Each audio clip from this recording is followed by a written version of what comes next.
এটা বাড়ির আম, খুব টেস্ট।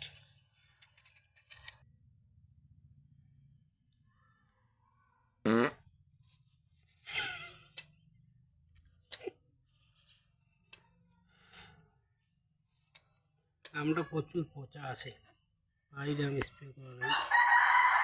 আমটা ফল ধরছে খুব কম গাছটাতে, কিন্তু খাইতে পারেন, টেস্ট প্রচুর।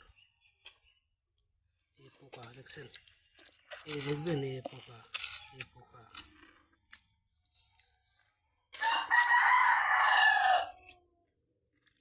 এইভাবে কাইটে কাইটে খাই। বাইরে দেশি আম।